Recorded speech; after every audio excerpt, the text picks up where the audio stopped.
subscribe na kayo. Marami tayong matutunan. Marami tayong matutunan dito kay Electrician. Action! So, yun lang muna mga guys. Isusolve natin at aalamin bakit walang buzzer sound alarm sa in-house, chief engineer, second engineer, third engineer cabin. Sa gym at saka sa officer cabin. Thank you for watching. So in here we have alarm list. Yun. Only water separator common alarm. So it keeps flashing. So in this way, the relay is not activated, so we will proceed on another test. You can see here no light. So I will acknowledge that. Then we are going to select the third engineer duty. So we go on our duty select. This is duty select. And then I'm going to select the third engineer here. Select. And we do again the alarm. Okay. This is select. Okay, now the third engineer is selected. So somebody will go on the third engineer cabin.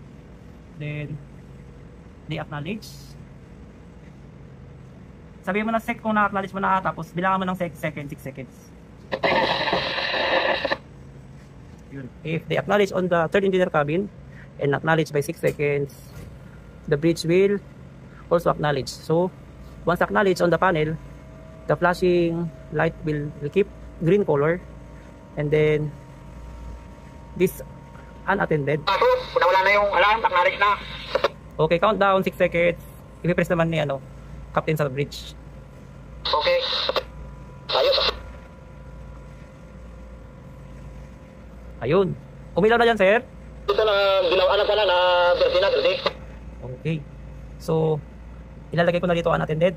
O nag-attended dyan lang pusa. Wala pa dito. Okay, now I'm going to press here. Unattended. Yun, dilaw.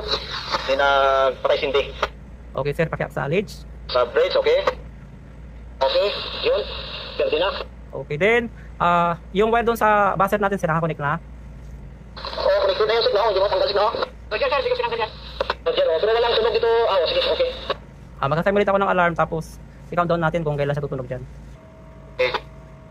Okay, sa third engineer cabin, yung acknowledge, naka-black lang. Sa bridge, yung acknowledge na word, meron siyang non-smoking symbol, red at saka guhit sa gitna. Tama? Tama dito, tama. Okay, bababa na ako, sir. Simulate ako ng alarm. Okay.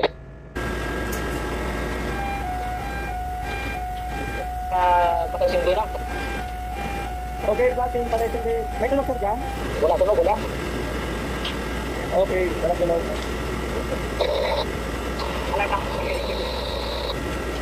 Second, nakalam dyan sa third engineer cabin.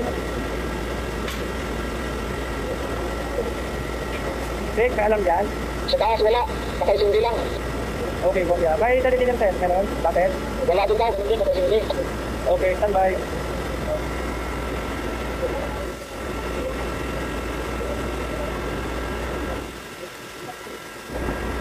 Okay, countdown natin 3 minutes without acknowledging. Countdown tayo, sir. 3 minutes. Kopya. Baka tumunog ba? Oh, sir, mayroon siyang delay. Baka nakatulog si third engineer, second mate. Hindi na-acknowledge yung alam niya, hindi na-acknowledge. Saan ka ngayon, next engine room? Dito ako sa engine room, ino-obserbahan ko yung digital output ng programmable logic controller. So, more than 3 minutes, no buzzer alarm on the wheelhouse because somebody is acknowledged here. Okay? So, we try to simulate again without acknowledging it. We are going to remove the alarm sound. So, in here, we have TV7, terminal 1, 9, 10, 11, 12, 13, 14, 15, 16. And this terminal 16 is directly connected on digital output 15 of the module U4021-2.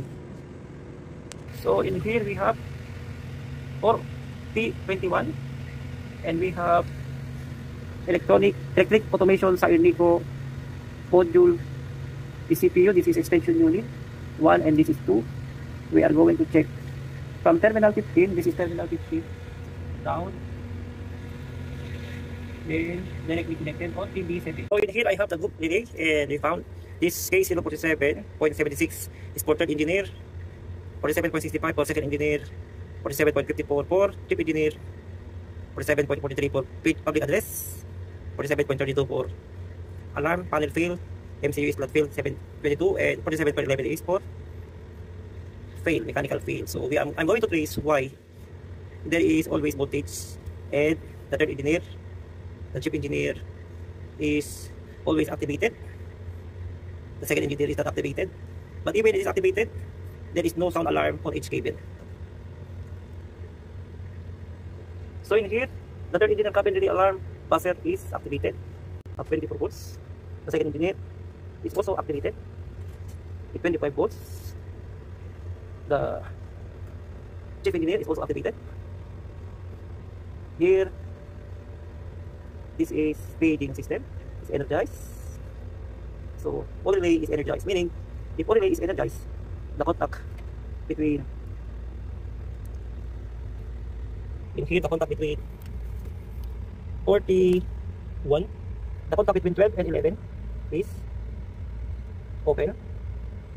Once it is open, the buzzer will not sound, so we'll check. So in here, terminal 11 and 12 is normally closed. 11 and 14 is normally open. 21, 22 normally closed. 21 and 24 is open. So 12, 22, 32, 42 are all normally close contact between the common terminal 11, 21, 31 and 41. So once this relay is activated, the contact between 11 and 12 will be open. In here there is blue mechanism. Once you press, the contact inside between terminal will move. See, it open. The 12. So once you press this one, the contact inside between 12 and 11 will open. See, meaning this relay is good. We will put it back on the relay holder. In here, guys, I have this one, and this relay is found here on the box, and I'm going to put it in place with the defective relay on our alarm and monitoring system.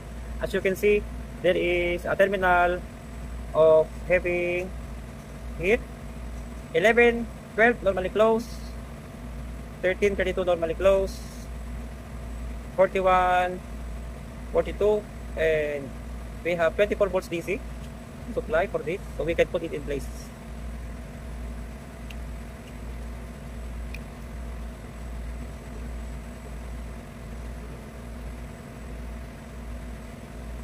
As you can see here, the light is off, even there is 24 volts.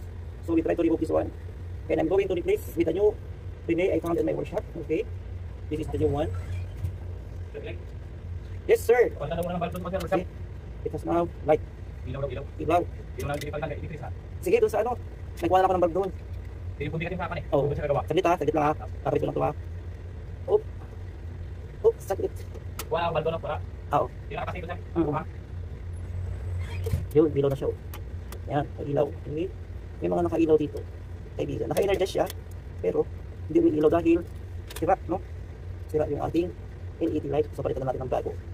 Yan yun, okay? Kasi tayo ay nami-mislead. Kahit nakailaw na, naka-energize na yung relay, no?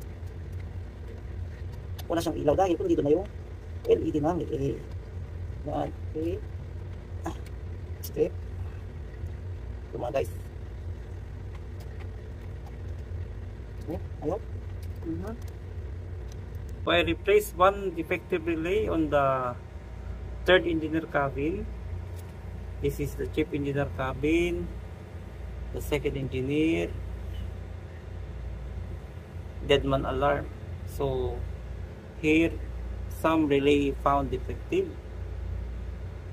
So in here also I found defective relay base, because if you put this one, you see, alarm will go.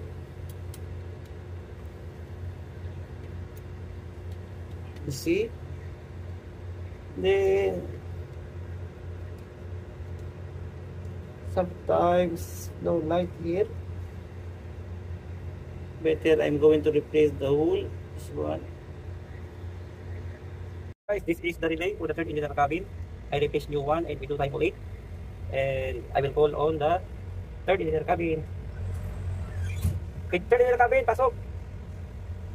Tapos na ito yung kabina? Sir, jangan third engineer. Sir, tanggal ako ng wire, pakita ko mag-alam ulit. Okay, so sige, ate. Third engineer cabin. Okay, dito pa po. So, what's the contact on terminal 12 and 11 is okay. The alarm will be activated. So I will remove the A2 This A2 is having terminal 4715. Okay. May alarm? May alarm dyan? Okay, standby. Balik ko na. So, this terminal 0745 is going on the digital output of your relay. So, it is coming here. See, I have 04175 on the TV7. Okay, going to my relay. So, this is the relay connection, the brown one.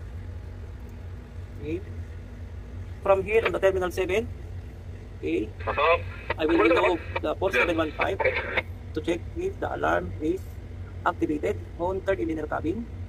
This is digital output from relay. See, we will remove this one. Okay, I just remove. I will hold the third linear cabin. Pasok. Sir, may alarm dyan?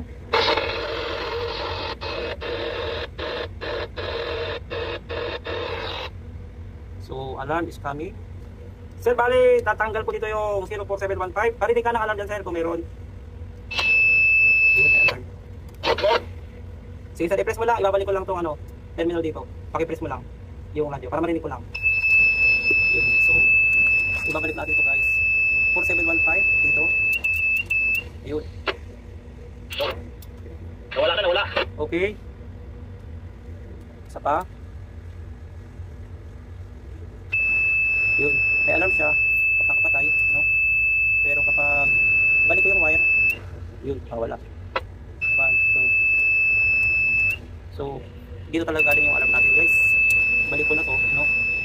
Then, i-trace out natin saan siyang PLC module nakakabit. Guys, we are here now at third digital cabin. We are going to test and check the alarm and monitoring system. We found one wire is taken out. We will see what's going on. Oh, as out. Terminal 16, remove. Maybe before other people Continuous yung alarm. got disturbed. So we have continuous alarm. You know, may buzzer siya dito. You know, buzzer. Yeah. Picture. Picture. May job to be. Dapat may 24 volts. From here, we found the terminal 4714. O number 28. So this number 28 is connected on our TV7, having the brown color wire going to my PLC. From PLC, this will energize and make power on 0474 on our relay here, 04174 for our second engineer. So that is the cable. Once I put this one have light, the sound activation on the second engineer will be appeared. If light is deleted, sound of alarm is not appeared. Meaning, this relay, if have light, sound buzzer is off on the second engineer cabin. But now I don't have, so I will go there and check. If the light is on, the sound buzzer on the second engineer will be off. So now I just remove this one, 04714, to the energize the relay, and I'm expecting to have buzzer sound on the second engineer cabin. But now I don't have. Malaki talaga kita, Bart. Yun. Satisfied mga kaibigan. Satisfied. Nakita na naman namin. Kaya pala di tumutunog yung alarm dito sa second engineer cabin. Tinanggal na naman yung isang wire. Kaya kayo mga Naingayan sila. Oo. Napakahalaga ito dahil according to Solas, there is audible sound alarm and there is written or flashing alarm on each extension module panel. Ayan mga kaibigan. Babalik ko na yung wire. Siyempre pagbalik natin, itusok natin ito mga guys. Expect natin tutunog ha. Ayan na, tusok. 1, 2, 3. Yun mga kaibigan, kita nyo naman. Tanggalin ko yung wire. I-sound off ko. Yun. I-sound off ko, knowledge. Sige nga. Ay, kakabit ko na yung wire ha. Sige. Ayan. Nawala. Yan mga guys. Bali, pag tumunog dito mga guys, syempre, Sa baba, knowledge. yan dapat may buzzer alarm. Pero nakita ko dito mga kaibigan, ito tumutunog, ito itim. No?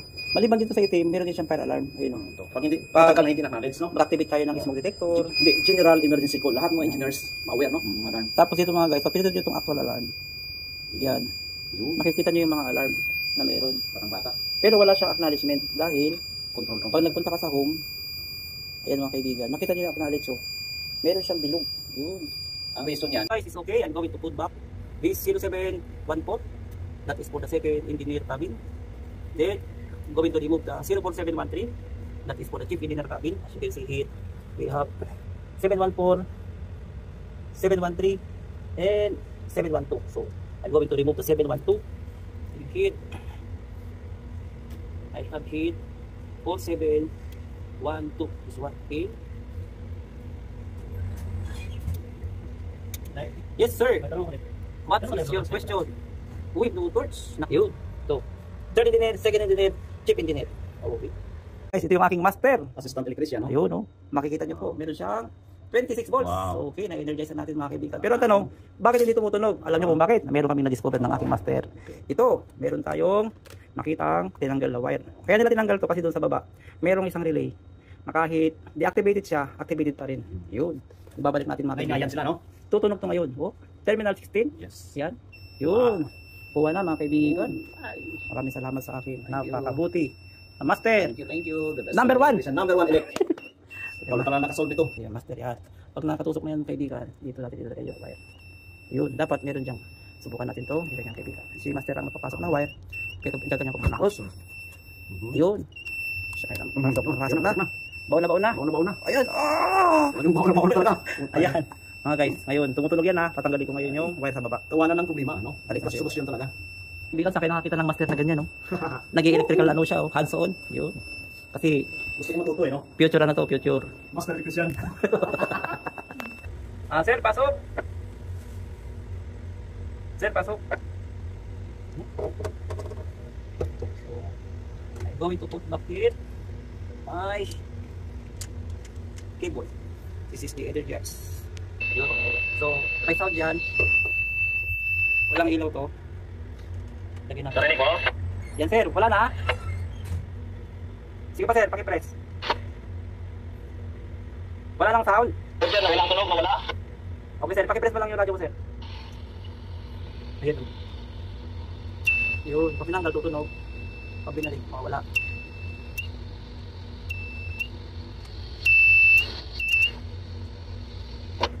Okay sir, thank you. Okay, thank you. Puso ako pa ba? Gymnasium sir. Yes, sir. So, 4712. Yan yung sa officer mess. Ito naman sa dyan, gymnasium natin. 4711. Yan. No? Ito siya.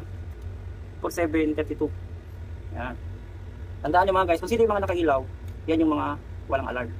No? Pero, yung walang ilaw, ibig sabihin, yung terminal contact ng 11 at saka 14 ay 11 at saka 12 ay open. So, kapag open yan, dapat mag-alert. Yung, which is, yan ay inverted program. Naka-invert yung program nito doon sa ating alarm and monitoring system software. Ito yung panel 2, ayun yung panel 1. Yan yung pinaka-computer natin, yung ating monitor, no? At ito naman yung kanyang MCU, no? Main control unit. Ito, PLC to. 1, 2, 3, 4, 5, 6, 7, 8, 9, no? Baba na sa ignite.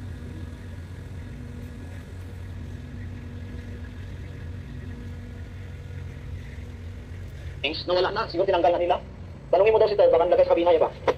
Punta ko dyan sir, dilipin mo dyan. Punta ko dyan. Yun. Eh, Wala sa tunog, no? walang isa eh. Walang mga wiring sa tanggal doon sa taas. Select emergency full. Okay. 1, 2, 3. Jim, pasok Jim. Yes! May voltahe dyan, 24 volts. 6, 28. 26.4.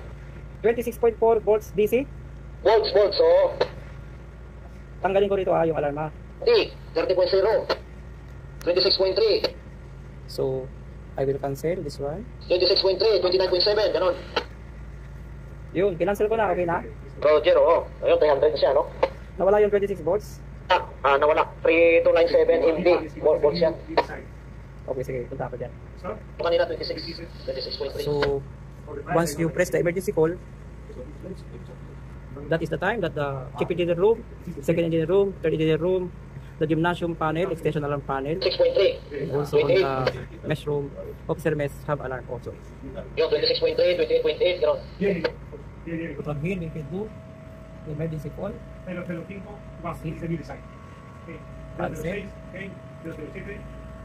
Nga pala merong acknowledge tapos red na below.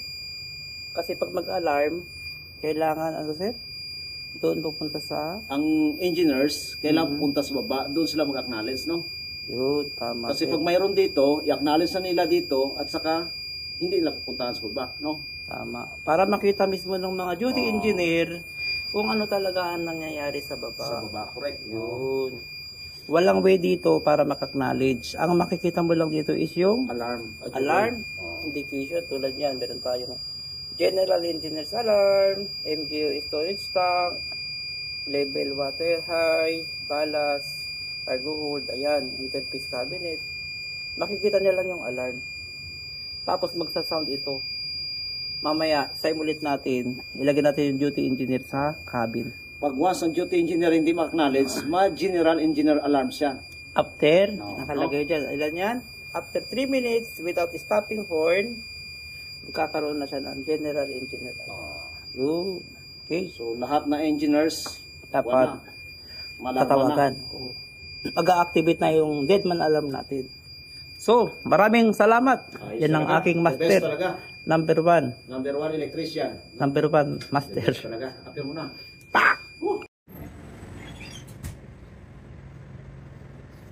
Ayun, bali, bababa si Arjun, i-on niya yung spirito, magpapa-alarm. Dapat, kung sino yung duty engineer, no, mag-a-alarm dito, mag-a-alarm din doon sa kanyang kabina. Yun. Yun. Second engineer. Sige, i-press mo nga yung radio mo, pakinggan ko. Engineer. Okay, try mo i-acknowledge. Okay, dito sa aso. Dito, second engineer sabi, na-acknowledge. Ayaw? Ayaw niya, ayaw. Hindi umiilaw yung, yung second engineer. Acknowledgement, wala, no?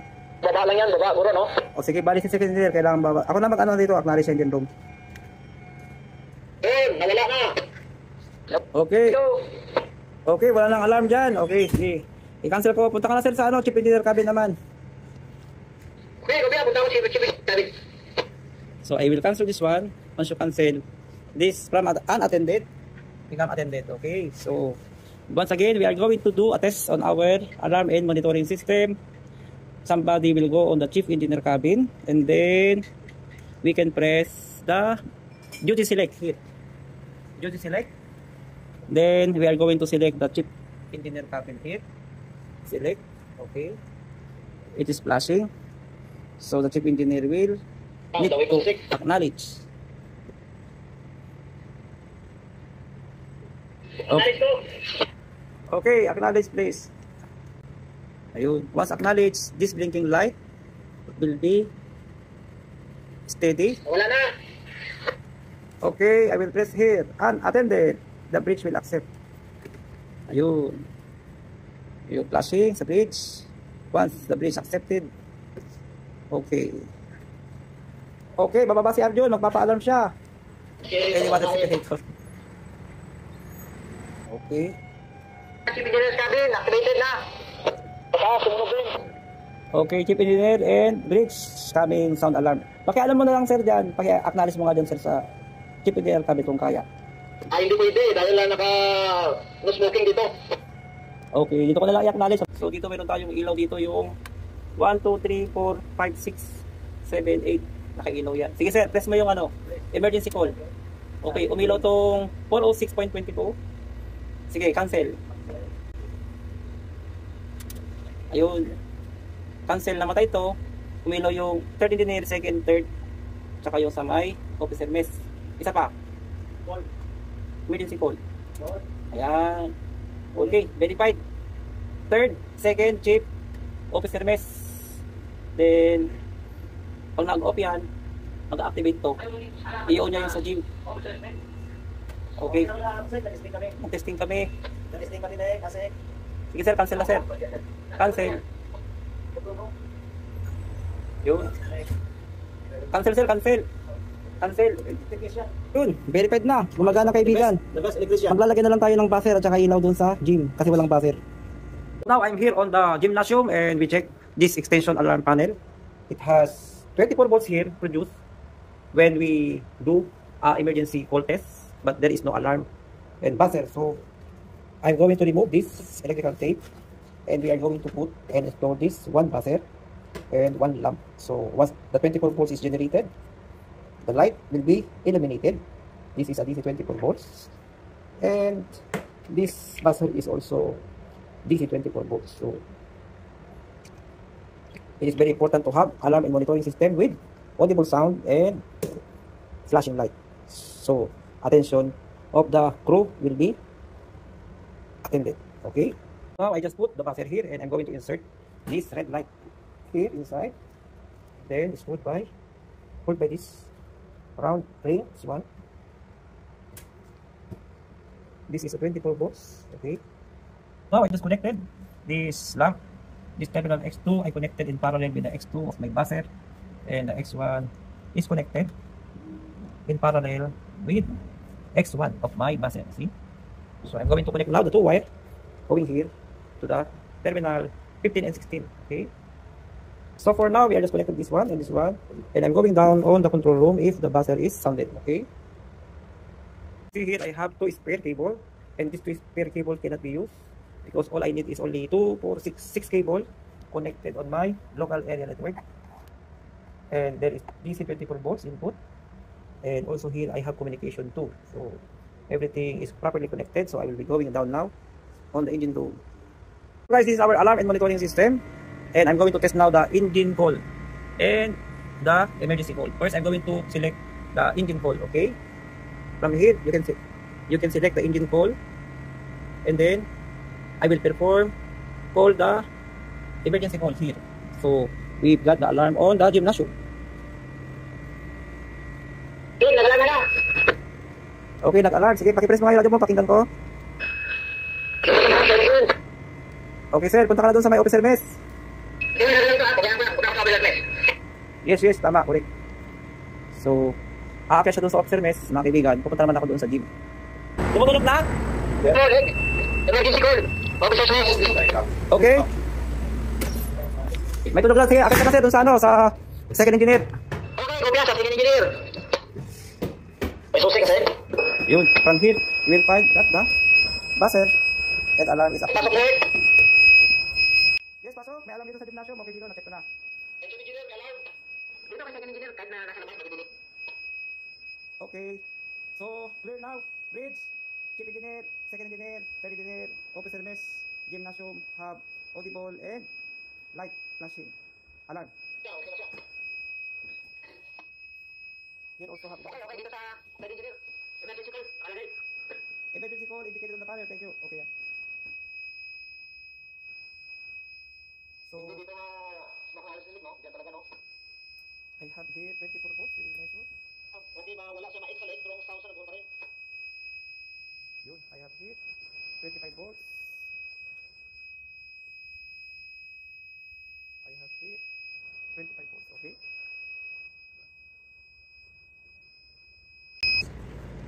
Nagpa-flashing dito, lahat ng monitor may emergency call. Kakancel ko na ngayon, ha? Okay. So, Yun, wala, okay na. okay, Sek, saan ka ngayon, Sek? Okay, i-call ko sa third engineer, ha? Individual checking naman tayo. Third engineer call. Kopya, third engineer call, individual. Yun. Okay na, nagalaman na si third engineer. Nandito, kalagay niya, engineer call. Okay. Okay, wala na si engineer call sa third. I-call ko naman si second engineer. Sir, sino mo na? Sila, tumama ako doon. Yun. If I call the third engineer, second also call. If I call the second engineer, chief engineer is also call. So, two engineers must be called. Okay na? Oo, doon yan, kahit nakasara yung pinto, sigurado gising siya. Okay, chief engineer. Wala na siya, kasama siya. Bridge, pasok bridge. Yes, sir. Sir, kapag tinatawagan ko ba si chief engineer, nag-a-appear dyan, nagka-flashing yung call, hindi? Wala, tunog, may tunog. Good morning everyone. Ito ating pagkukamit.